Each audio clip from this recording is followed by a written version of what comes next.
What's going on? Everybody okay? They got a call, said there was trouble in the house. Oh, okay. Yeah. Okay. You all need to look around? It's a little wet for practice, don't you think? Don't the girls have schoolwork to do? They do their homework. Tundi's first in her class. Lynn and Isha are too. Now, I don't even mind you saying we hard on these kids. You know why? Because we are. That's our job, to keep them off these streets.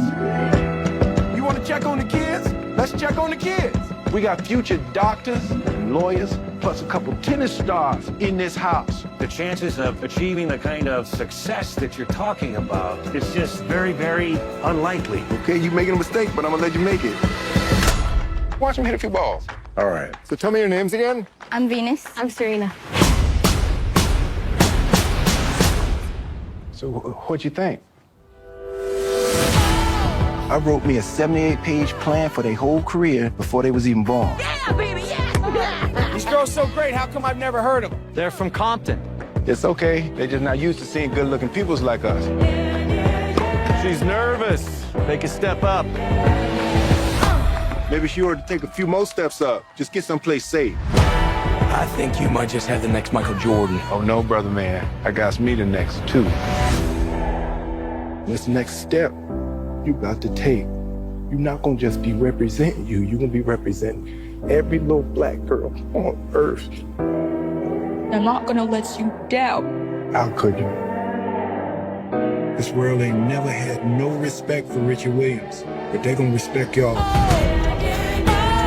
You gonna walk out there with your head up. You are a champion, and the whole world knows it. The most dangerous creature on this whole earth. It's a woman who know how to think. Yes, Daddy. Ain't nothing she can't do. You gonna show them how dangerous you are?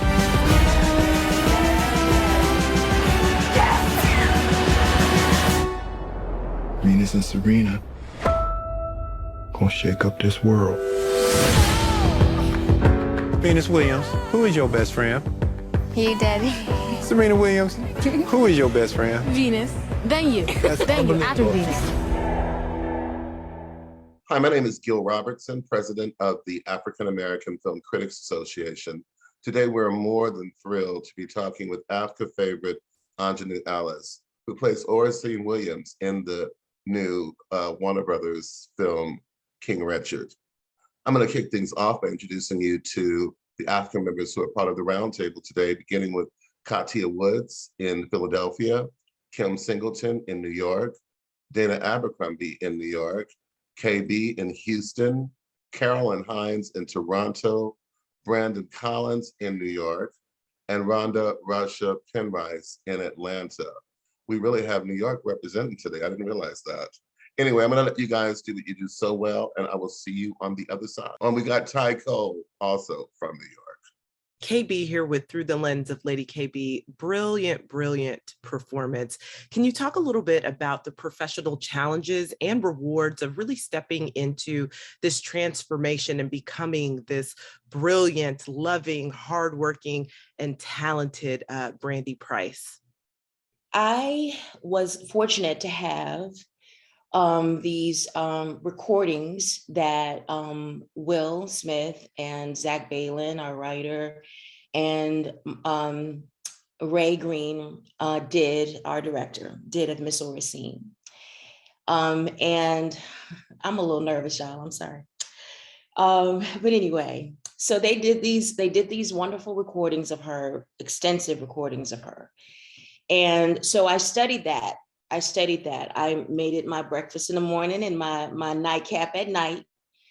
And also one of the things that I did was Miss Oracene is a Jehovah's Witness. So I, made sure that I attended one of their worship services. And all of this was my attempt to have a strong foundation for what I want, for what I was trying to do, the work I was trying to sculpt. Miss Oracene is, a Midwesterner. She's of the South, but she's not from the South, as my uncle would say. And so there weren't a lot of physical cues or exterior cues that I could use. So I had to make sure that my foundation was strong, and I'm very Southern. So thankfully I had Isha Price, her daughter, on hand. And so when I, slip into my Mississippi isms, she would correct me with a quickness. And that was, that thankfully I had that. And so that was the exterior stuff I did. And then I used her words. I mean, that was a gift, having her be a testament to herself. I have to ask nobody, tell me about Miss Orsine. She spoke to her own existence. So, yeah. Well, a beautiful, beautiful portrayal of her. I think you did a fabulous job. And to me, it was all the women that made this film for sure. So thank you so much. Thank you. Thank you. Hello, Kim Singleton, Consider It Black-Lit podcast and television show out of New York City. I thoroughly enjoyed this film. And one of my favorite scenes is when Orsine is sitting down with Venus and doing her hair and preparing her for her big game. And she basically tells them that they're carrying the spirit of our ancestors, like Sojourner Truth. I felt like it was a nod to Black women and the strength that we passed down through generations. Tell us what it was like to do that scene, and how did it make you feel? That was my favorite. That was one of my favorite scenes in the film to do. We all know that iconic image of Venus and Serena with the cornrows and the beads. But what we didn't know is the reason behind those cornrows and beads. They didn't wear those cornrows and beads just to look cute.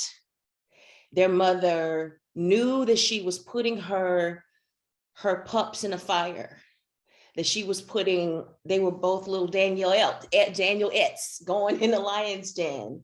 And she had to protect them, and her means, or her way of doing that was making sure that they felt connected, not just to her and her husband and their family, but making sure that they felt connected to somebody who walked their path before they walked that path, that knew how isolating and lonely it was to enter this very, very white arena, literally and figuratively, and be by yourself.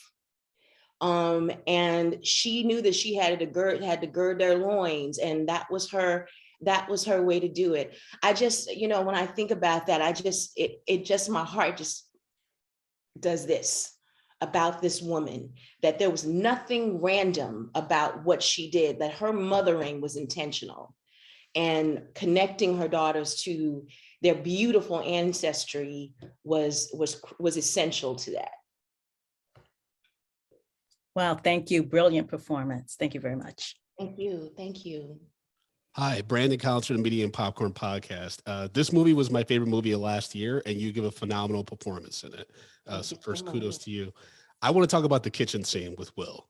I want to know how you navigated that, because you have this beautiful balance as Brandy between love and like anger. And how'd you really work that out as an actress? Well, Miss Orsine is a blue flame. I'm a bright yellow, you know what I mean? Like I burn white, and so what I had to do, and thankfully I had, a director in Ronaldo, who's really, I think, an actor whisperer, who was able to, allow me to just go off, AWF, go off. But then he would say, remember who Miss Orsine is, remember her poise.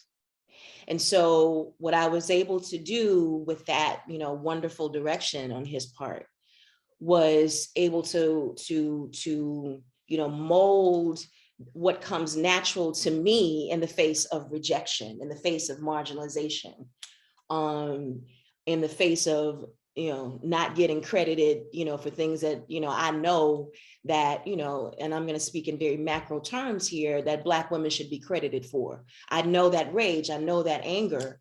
And so, but I had to express that in a way that was specific to her. And, you know, we see Miss Orsine in the stands, and she's, you know, she'll clap for her girls, but you don't really see her being really emotionally expressive. So what I did was I tried to channel that through her filter of being someone who's very in control of her emotions. And that's the other thing about, you know, she was intentional about her mothering, but she was also intentional about her wifehood as well.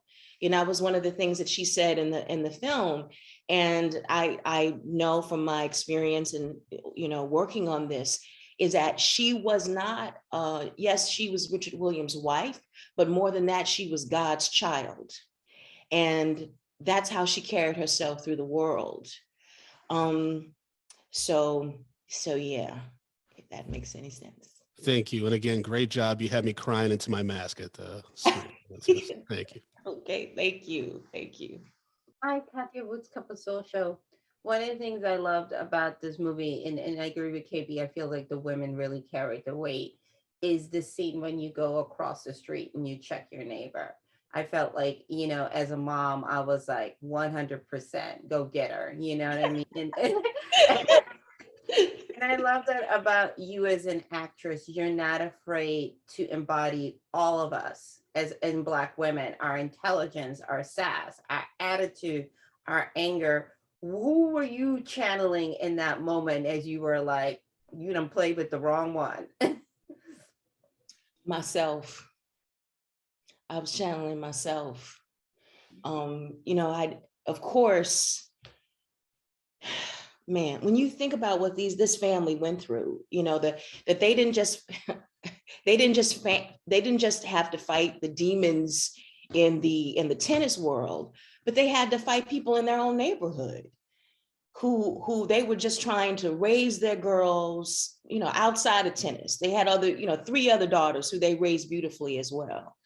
But that's hard. That's hard to do in any, you know, time, but doing so, you know, in Compton in the 80s, you know, add that into the mix. And then to have somebody call social services, you know, on them in their project of trying to do the best for their children. You know, I didn't have to challenge anybody. I just was angry myself, you know, and just was able to, I know how I would feel.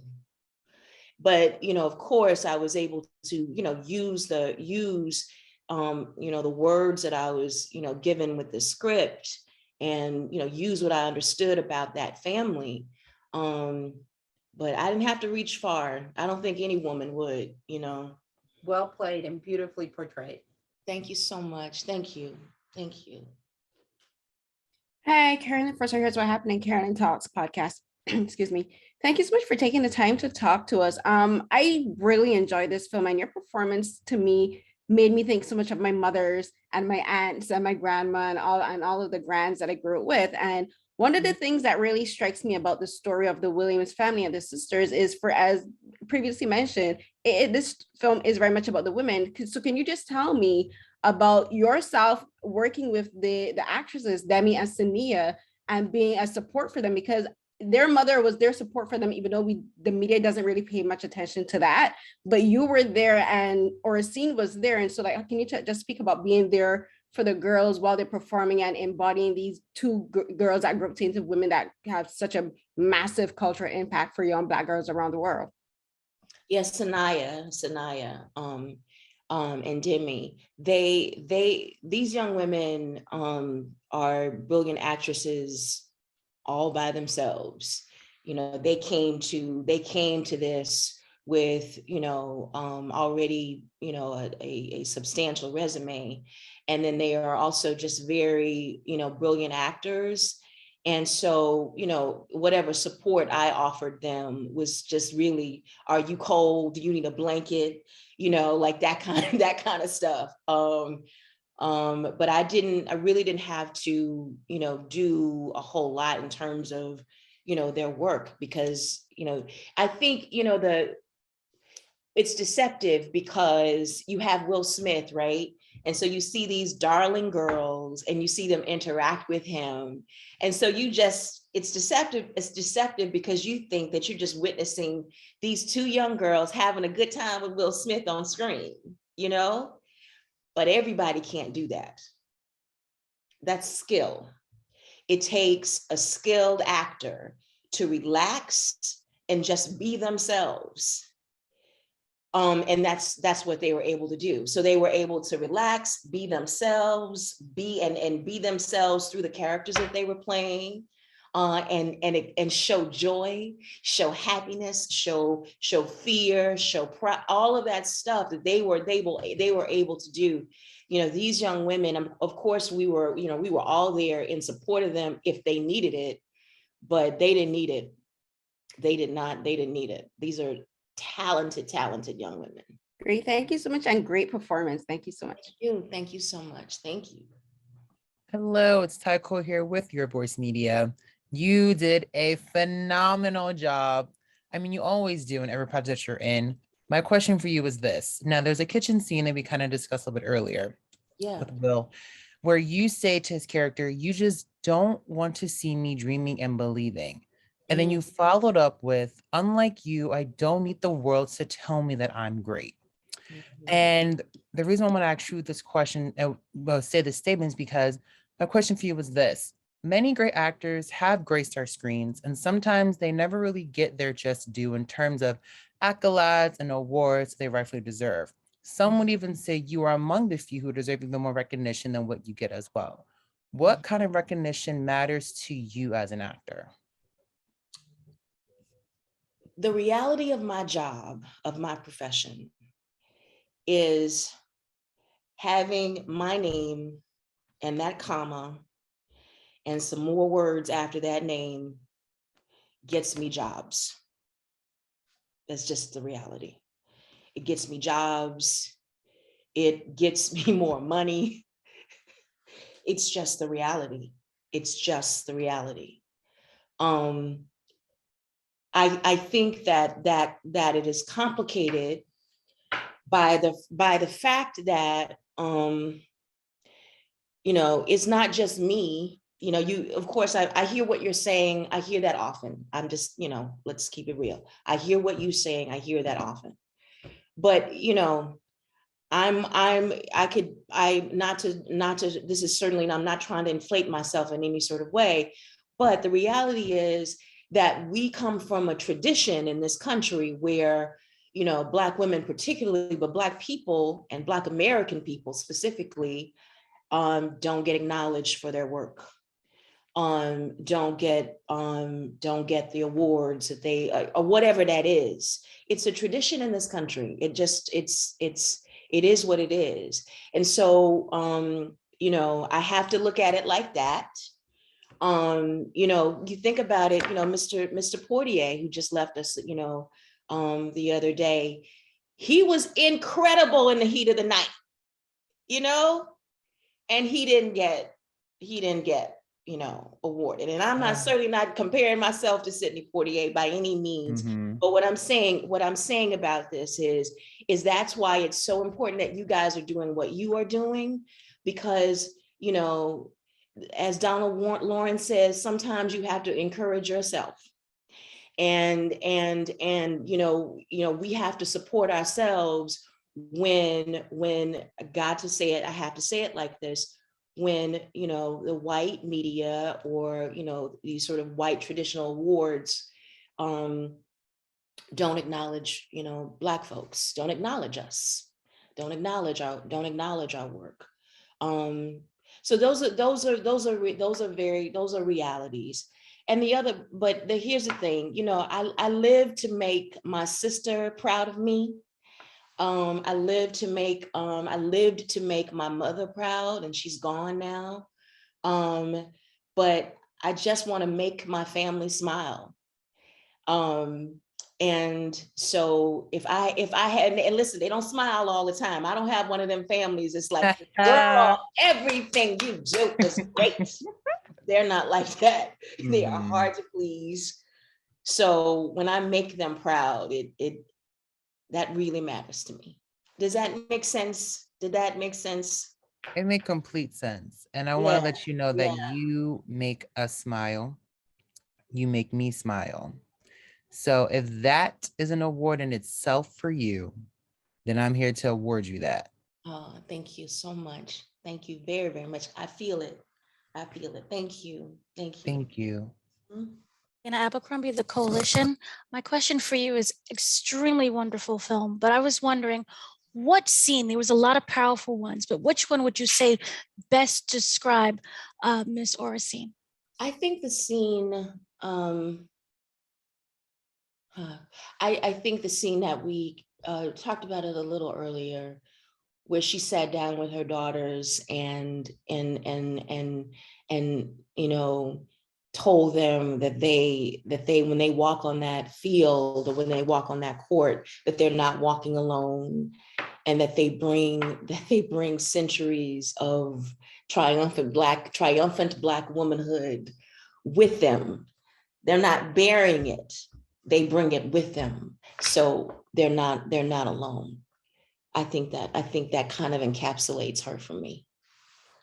Yeah. Nancy Green with Film Critique. Hi there. And hi, how are you?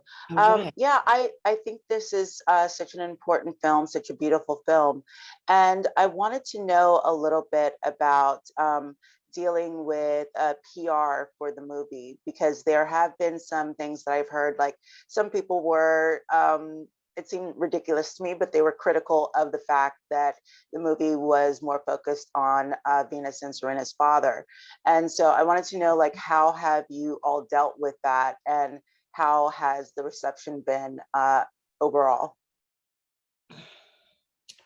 Here's the thing. I think that I think that, you know, I could talk a long time about Black women, but I could also talk a long time about Black men and how, you know, Black men have been, you know, Mr. Richard specifically has been intentionally vilified. That has happened.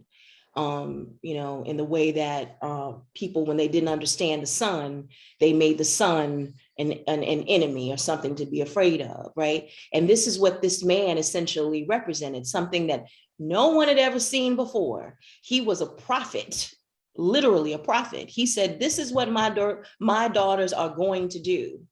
And guess what? That's what they did. That's what they did. So when you have someone speaking that into existence, and that man is a Black man, that's very hard for this society, this civilization essentially to handle. So there's that. And you know, here's the thing. The level of suspicion that we have for Black malehood, for Black manhood, is ever present. It is continuing. It is a battle that we all have to fight. And it's not just Black manhood. It's not just Black womanhood. It is the Black family, period.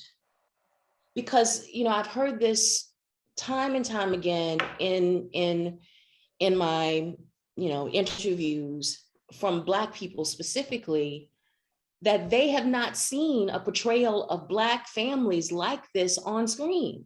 You might see it on television, but you don't see it necessarily in film, where you have a family, the engine of it is their love for each other, how they took care of each other, how they laughed. Now, everybody on this panel, if we don't know it in our own homes, we know of it.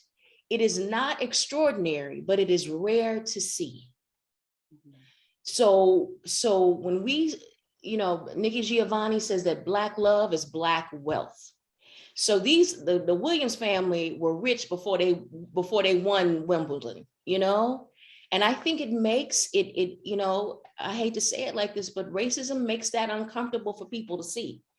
It's just the reality. And I believe that, you know, we have to tell the truth about who we are, And to tell the truth about who we are means that we have to tell the truth about how Black men function in our families, function in our community.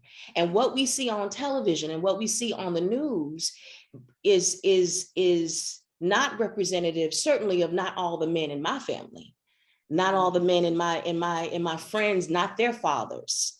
But we don't see that. We don't see that. So in service of some sort of false notion about Black manhood, we have to erase it. I have no patience for that. You know, Venus and Serena Williams, they love their daddy. They love him, faults and all. So we're not going to celebrate that. I'm not going to be a part of that party. Right. You know, it's the truth of their lives, with all his faults. You know, he is not a perfect man. You know, he's not a perfect man, but they love him. And that's what he did. He did that. And the thing about it is they did it together. He did it with Miss Oracene as her partner, with their other daughters as their partner. They did this together. And so I you know, people gonna say what they gonna say. I can't care, because I think that, you know, there was nothing that we put on that screen that wasn't the truth. Great. That's wonderful. That's wonderful. Thank you. Thank you so much. And I agree. That was fantastic. Okay, thank you. Thank you for asking. Thank you for asking. Curiously, Aunjanue, when you met with Miss Oracene, like, what was that like? I only met Miss Oracene. I didn't meet her when we were filming or before. I met her, we did a press day in November, and I met her, and, you know, typical Miss Oracene, very few words. She just was like, you know, good job. And, you know, that was it. But I wasn't expecting, I just was you know, happy to be in her presence.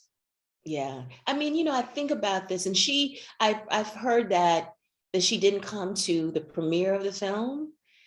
And you know, someone said that it was hard for her. And I think about that. Can you imagine your life in 30 feet tall, you know, a 30-foot tall presentation of celluloid, you know, how exposed you would feel, sometimes your greatest pain in front of the world.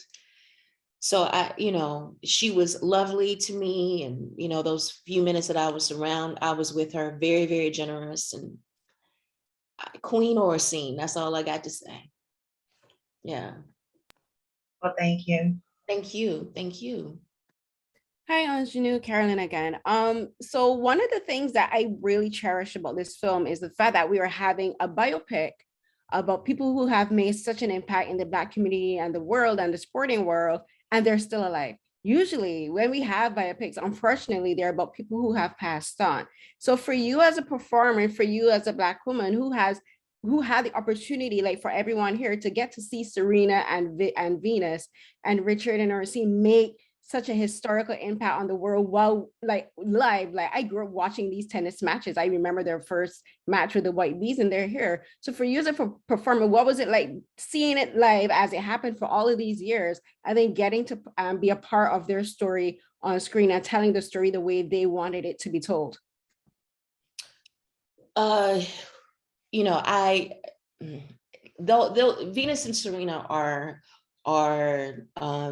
you know, heroes in my life. They're heroines in my life. And, you know, I'm not really a tennis fan. I'm just, you know, full disclosure, I'm not really a tennis fan, but as I've said a million times, I'm a Venus and Serena fan, and I stand on that. I can't even watch their matches because I just want them to win all the time. And the rest of my day is spoiled when they lose. So it's just too much for me to like watch anything that they do. But what they are on court, which is just, you know, they are fire. They are hurricanes and tornadoes on that court. And I've seen that, and I can appreciate that as someone who is not a tennis fan. but what they have done off court is as significant. How they have shown to me what real Black liberation looks like. And to me, when I say what real Black liberation looks like is, we can be Black and liberated in comfort. But when you are Black and liberated, when people are, booing you and talking trash about you to your face and doing everything and attacking you constantly and still never apologizing for who they are and doing so with just such, kindness and compassion for not just themselves, but for, everyone that they, for everyone and they played with. I mean, just the way that they came out in support of Naomi, when she said, you know what, I'm tired, I'm not doing this. That who they are as, cultural and social icons, have built me, and I'm older than they are, I just think that they are, I can't say enough about that. So for me to be a part of that, when I've played women who, are still living and women who are, passed away, but their children are very much alive and who I have a deep amount of respect and honor for. I see it really as my chance to pay them back for everything that they poured into my life. So this is how I saw this. This was my chance, my shot to pay Venus and Serena and Mr. Richard and Miss Orstein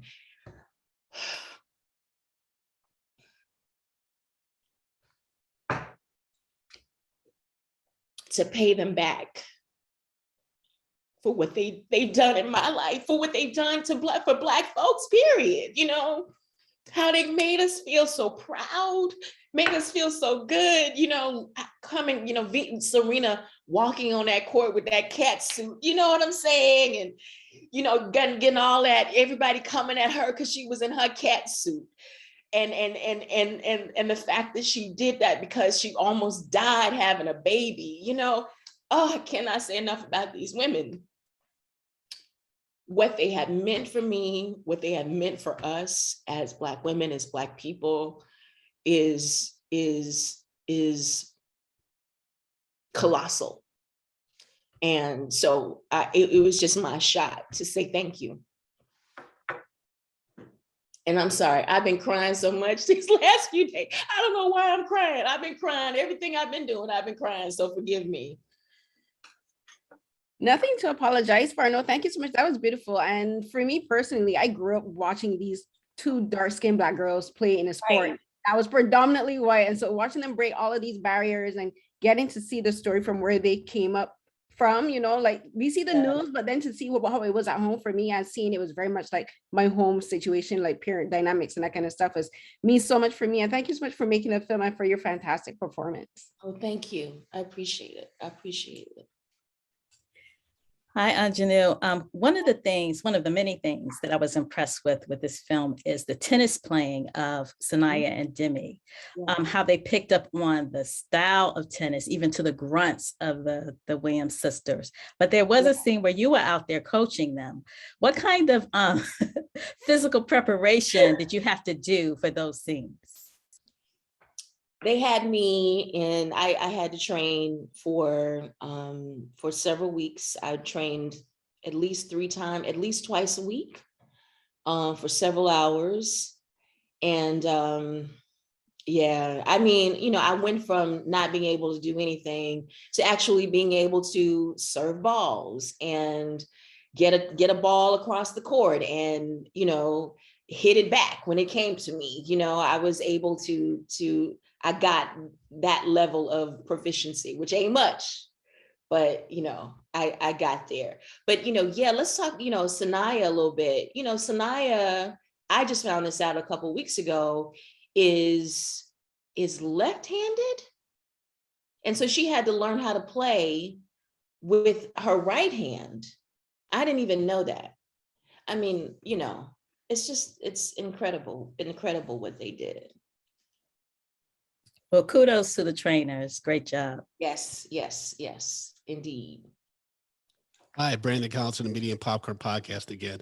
Hi. So in my day job, I run teams, and I'm very big with work-life balance, right?